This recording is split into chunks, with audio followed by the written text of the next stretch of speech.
Welcome to the ONS podcast with your host, Linnea Jacobson. Welcome back, you guys, to our ONS podcast brought to you by our partners at Face to Face Academy.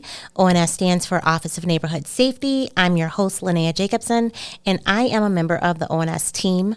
This podcast was created for departments like us and community organizations to come on and talk about our services. All of our episodes are about connecting you to alternative public safety measures, programs, and your local growth and healing opportunities. So today our topic is connecting the community with the St. Paul Parks and Rec. Today I have Will Zhang, Nate Castle, and Nico Morseth. Now, if you're listening to this programming, you're probably from the city of St. Paul, and you are all too familiar with St. Paul Parks and Recreation. However, I just want to familiarize you with what this actually includes. We are talking 26 recreation centers, folks. This means programming for 26 centers, maintenance for 26 centers, sometimes meals, coats, backpack drives for children at 26 centers, safety for 26 centers, rec leaders and mentors at 26 centers, athletics, games, and outdoor activities at 26 centers. I mean, it goes on and on and on. In the words of my pastor, Nate, come on, somebody. This is definitely an amen moment, and on behalf of all the parents whose children take advantage of these activities and these services on a daily basis, thank you guys for what you do. I have the joy of having in front of me part of St. Paul's Parks and Recreation team. I've got Will Zhang, who is a Community Recreation Director with SP&R. Will is in charge of outreach, programs, classes, implementation, evaluation, contracts. Bless your heart, because I know how hard contracts are. All of this at Frogtown Community Center, Hancock Recreation Center, and West Minnehaha Recreation Center. Will, which do you prefer, IHOP or Perkins? I'm a big Perkins. Pancakes or omelet? Omelet. Will please take 30 seconds and introduce yourself to the audience. Oh, thank you. Will Zhang, a lifelong Parks and Rec resident and live here all my life. Grew up on the east side. Previously, I was a community rec specialist and just transitioned and just got promoted to recreation director. Thank you. Congratulations. Thank you. Next, we have Nate Castle. Nate is a program and facility supervisor. Nate works with his staff overseeing and approving all of the things the Oxford Jimmy Lee location provides for its surrounding neighbors. Nate, potato chips with your hot sandwich or French fries with your hot sandwich? Ooh, that's a tough one. Probably French fries. Right. Yeah. What's your favorite hot sandwich?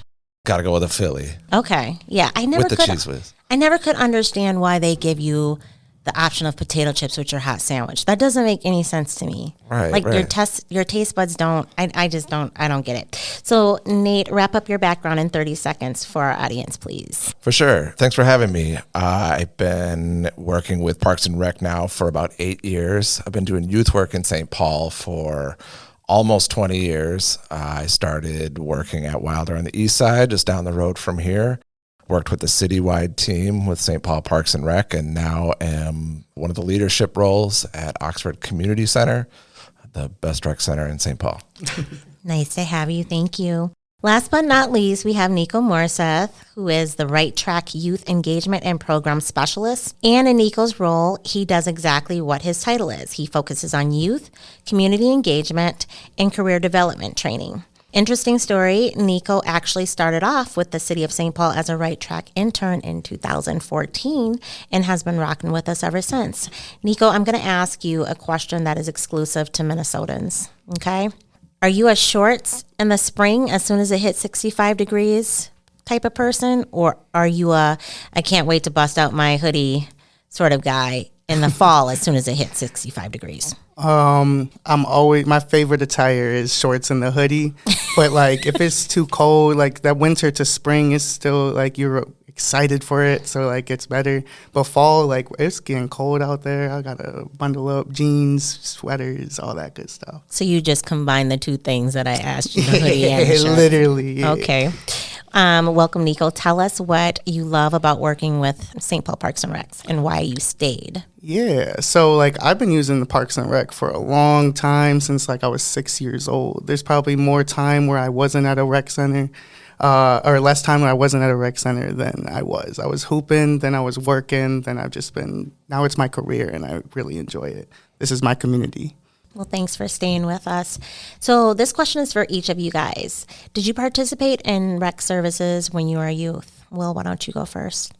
Yes, I did. I grew up, actually, my parents were just, McDonough Rec Center was my very first rec center growing up, and I was only, like maybe 5 or 6 years old and going down there because my parents was getting assistance from public housing, and we lived at McDonough Homes, and then from there, we moved to the west side, and then I went over to the Palace Rec Center, and then finally my parents bought a house on the east side, and I grew up playing basketball and utilizing Conway Rec Center. I did a lot of sports.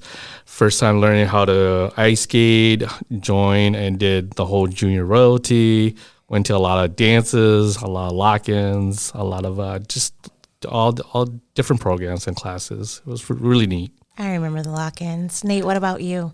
Yeah, my background's a little bit different. I grew up kind of bouncing around different cities in the suburbs, but I was always an outdoors kid, always on my bike with friends at the little rec centers, at the warming house playing hockey. Really more time out of the house than in the house as much as I could, so I can relate to all that. I played all the sports. I can still relive my championship football team when I was in 5th grade and, baseball team in 7th grade. And I still have friends from those teams. So it really did make an impact on me. That's sweet. What about you, Nico? Yeah, I've been playing sports in recs starting at age 6 at Hayden Heights Rec Center. Moved across the greater east side. My mom's from the lower east side, so we've just been gradually moving till we got to Battle Creek. I was just a kid hooping, hanging out with my friends, and the director there took opportunity and offered me a position, and I've been with Parks ever since. You guys have like these incredible stories. I was a West mini girl. I didn't participate in any sports. All I did was just walk up there with my girlfriends to look at the boys on the football team. I didn't participate in anything. I feel like such a loser. It's still like that sometimes. There's a lot of little Linneas running around there. So what is one of the most significant things you remember about growing up the rec centers? Nate, why don't you start first? I remember the most significant thing was just having the opportunity to play sports and be with friends. My most vivid memories from when I was young revolve around those things, hanging out with my friends, being on bikes, running around the neighborhood and meeting up at that spot. I do remember one of the workers there who would kind of take a liking to us and holler at us when we were doing too much. We liked him, but we hated him at the same time because he was enforcing the rules. But we knew it was cool to be around there. So if we got in too much trouble, it was okay to get in too much trouble there. What about you, Nico? I spent so much time at the recs. I think it was the opportunity to finally do stuff on your own time and merit and hang out with your friends. We're always at the rec. We're always playing basketball. I still see my old rec leader from back in the day, Goulet, out there working with him. He's still out there running around, speaking the truth to all these young people. So it's really nice to see Who is he? He is the most ambiguous but loving man I've ever met. I still don't know how old he is. I've known him since I was 10 years old. Every time I see him, he gives me a hug. Ask about my mom, ask about my siblings. So I feel like we all know who that probably is. I'm sure if you ask someone who wears this blue Parks and Rec, they've met Goulet. Goulet's the man. Oh, that's so sweet. Well, what is one of your most significant memories? Oh, wow. Definitely the relationships and the friends and even the staff too, just building that connection. It was, again, like home away from home. The staff team knew all the kids, all our friends, our parents. If we got in trouble, oh my gosh, they would definitely, you did not want to go home because you know you're already in trouble already. And just having that feel of the community and belonging and just sharing, and they're lifelong friends still. That's awesome. So, Will, what's different about rec centers now versus when we were younger? Oh, wow. Definitely not as many. We've kind of downsized, and we've build like newer and bigger buildings. And again, a long time ago, there was like 52 centers in St. Paul. I think we're down to like 28. That neighborhood feelings doesn't feel so much anymore. But I mean, we are still, again, providing service and doing great things for the community and for our people. But I think it's changed a lot too. Nate, what do you think is different now versus then? Yeah, I think Will's right with a lot of our centers. As you can see, like the new Frogtown, the new North End Center are focusing on sort of what happens in the rec center. We've got these big facilities now. They used to be smaller rec centers, Sheffer, and now it's big Frogtown. I think sports have changed a little bit. So kids, where if you played sports, but back in the day, you played at your rec center and you repped your rec center around. But now with the sort of popularity of club sports and traveling sports, a lot of those really competitive sports kind of happen all over town. But we focus on really inclusivity and making sure everyone has that opportunity. I would say like some interest has changed. We're seeing some of the activities coming into the rec center, like some STEM activities now, where it was just kind of sports before. I'm sure it happened back then too, but we're teaching cooking. We're doing a lot of activities and having a lot of resources inside the building. Yeah, I think like one of the things that I notice is nowadays there's more programming, right? Like back when I was little, it was sports, and then you just showed up there and you walked around and you bought snacks at the concession stand and you sat on the bleachers and watched the sports, and it was just like where you went to meet your friends, in the summer or after school. But now there's actually like planned activities, like structured things that kids actually need to engage in. For sure. So, Will, can you tell us what our rec centers are currently offering this fall for our after school and weekend programs? Yeah, so we are still doing our after school rec check program. That's year round. That's first through fifth grade. Lots of fall community events, bonfires, ice cream socials, movie in the parks. There's Halloween parties, all that happening this month. And then a lot of my colleagues and I, we are actually planning already for winter. We are doing winter next, and then spring, and then summer. Okay, cool. How does the movie in the park thing, how's that been going for you guys? Yeah, challenging but good. We just added, and we just got back our climbing wall, and then also a new gaming truck too that was launched over this past summer. So they will be out this fall too at a lot of the special events too. Okay, cool. So I'm going to turn the attention to you a little bit, Nico. Tell us about the St. Paul Right Track program. When did it start? What is it? And who do you serve? All right. So start date, I want to say I was the first cohort back in 2014, like really interning. Like before that, it was called YJC Youth Job Corps, which anyone before me, that's the title that they ran with. We serve St. Paul youth. We serve in introducing suburban Ramsey County last summer. We served over 900 youth last summer with over 2,500 applications. So we're in them schools, we're in community places, trying to get our young people introduced into the workforce. We're a Mayor Carter initiative. We want to get these young people introduced to their careers, to their work, to the workforce skills, and that could be as simple as leaving a voicemail, or I always say talking to somebody who's not an educator or your family, which is a skill, right? Like some people talking to strangers, you taught not to do that, but in Parks and Rec, when I started, that's exactly what we did. So we're serving them, trying to get them into whatever career paths they want to do in the future. That's awesome. And so when you say that, what kind of jobs do Right Track offer? Yes. So again, we like nonprofits, we're marketing, STEM-related internships. I tell young people, whatever you want to do in the future, we can get you started with experience or learning them skills that will help you prepare you for when you are my age at 25 or whenever you're taking all of our jobs when we're too old to do it.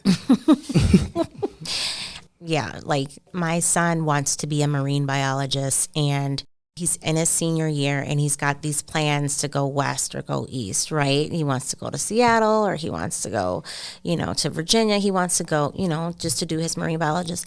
And he joined Right Track this summer, and he got a gig at Ramsey County Soil and Water Conservation.